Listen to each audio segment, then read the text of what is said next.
Imagine hitting the gas and feeling pure power surge through you as the sound of a roaring V8 fills the air.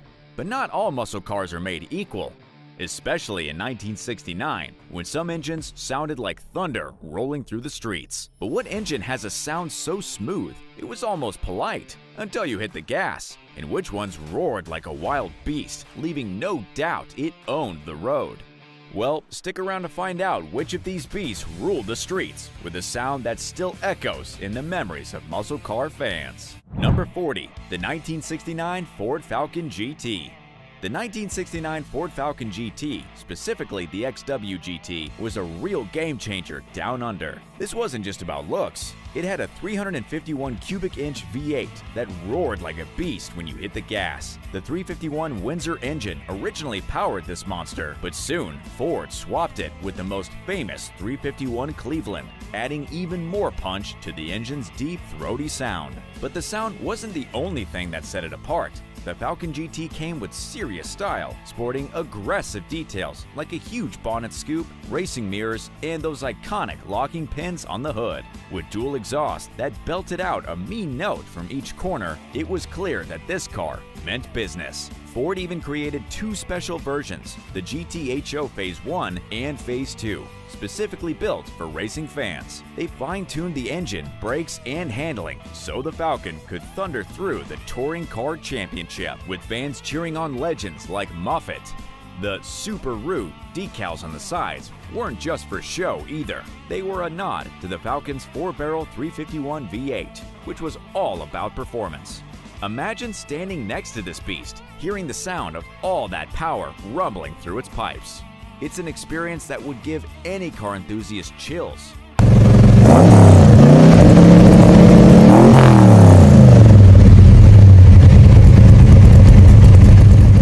Number 39. The 1969 Plymouth Sport Fury. While the Ford Falcon was built for performance, the '69 Plymouth Sport Fury took on a different kind of muscle car vibe. Plymouth gave the Fury a complete makeover, adding a massive body with what they called fuselage styling. This wasn't your sleek, nimble car. It was a big cruiser designed with a raised beltline that made it feel a bit like driving a tank. And when you heard that big block 440 V8 growl, it really felt like one too. Though it was more about comfort than quarter-mile speed, the Fury had some solid engineering under the hood. Its torsion bar front suspension made it smooth on the highway, and the big V8 options, especially the burly 440, gave it some surprising grunt when you needed it. For those who wanted to take their sports Fury on the open road, Plymouth introduced a quirky turnpike cruising package. This setup included a 2-barrel 383 engine, cruise control, and a 276:1 axle ratio, basically tuning it for long stretches of easy, steady driving. Sure, it might not have the track record of the Falcon, but Fury's smooth engine note and sheer size made it a unique presence on the road. And with details like hidden wipers and the new 15-inch wheels, it was a bit of a stylish giant, perfect for those who love the power and poise of a full-size cruiser.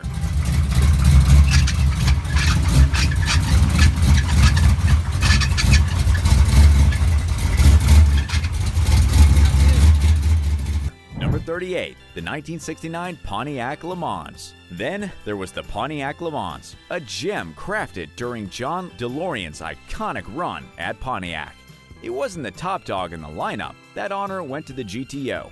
But the Le Mans had its own personality. Priced around $3,000 in '69, it was affordable yet packed with character.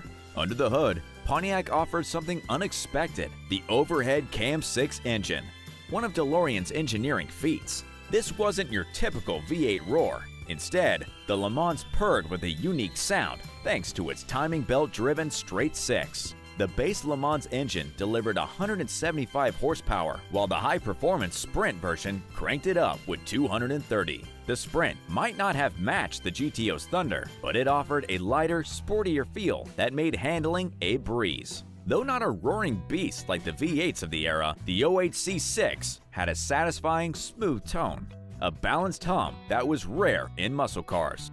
Pontiac marketed it as modern and efficient, setting it apart from the rumbling giants on the road.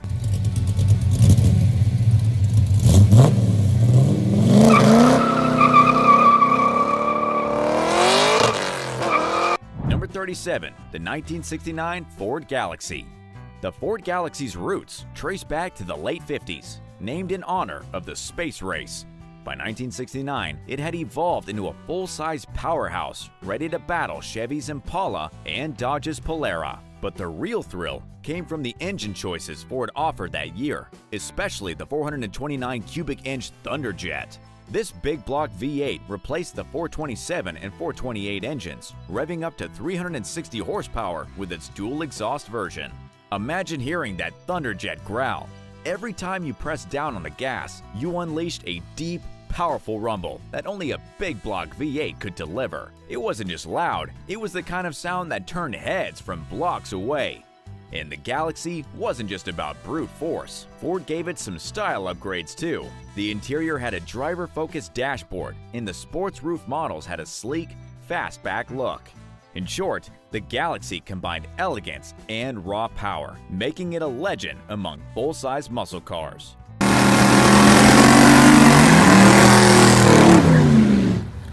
Number 36. The 1969 Mercury Cougar Eliminator 428 CJ. The Mercury Cougar Eliminator wasn't your typical muscle car. This was Mercury's answer to the Mustang and Thunderbird, blending luxury with raw power.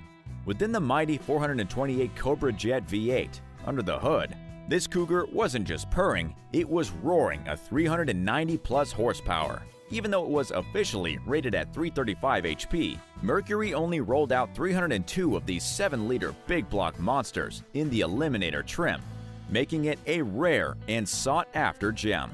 If you're lucky enough to find one in mint condition, you could be looking at a price tag of around 70 grand, which shows just how legendary it has become over time. A true muscle car icon, the Eliminator proves that sometimes a little luxury and a lot of horsepower can coexist pretty perfectly.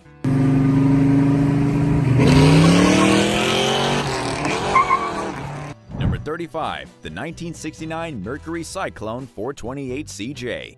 The Cyclone Cobra Jet might be the undercover hero of '69's muscle scene. It didn't get the fame of Ford's Torino or Dodge's Super Bee, but to some, that's what makes it special. Equipped with Ford's hot 428 Ci V8, the Cyclone CJ was secretly kicking out closer to 400 HP, even though it was advertised as 335 HP. This beast could clock 14-second quarter miles, a real feat back then. Only about 2,175 Cyclone CJs rolled off the assembly line, making it rare and thrilling to spot today.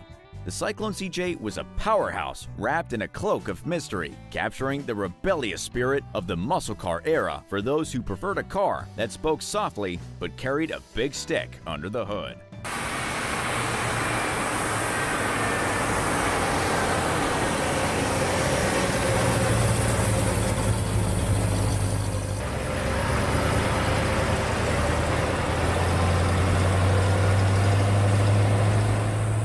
Number 34. The 1969 Chevrolet Nova SS 396.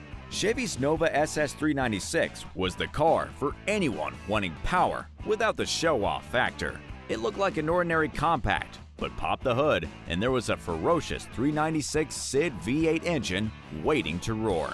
With the SS package, the sleeper could jump from 0 to 60 in no time, often surprising the high-end muscle cars it faced. For those who wanted even more muscle, Chevy offered the L78 engine upgrade, taking the Nova to an astonishing 370 HP. Car and Driver aptly described it as the junior Chevy with the senior engine.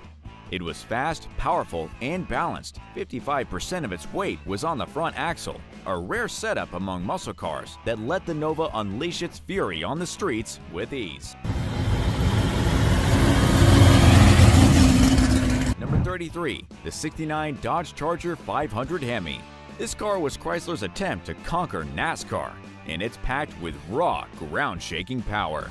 The Charger 500 was built with aerodynamics in mind, swapping out the split grille and reworking the rear to streamline its shape.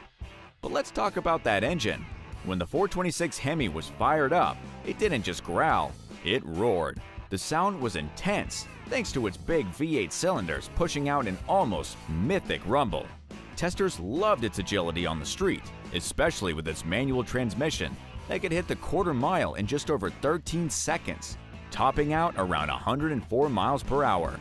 This automatic version lagged just a touch, but still gave a thrilling performance. This wasn't just a race car in disguise. It handled city traffic and highway cruising with equal ease. Yet, despite all this, the Charger's 500 racing record didn't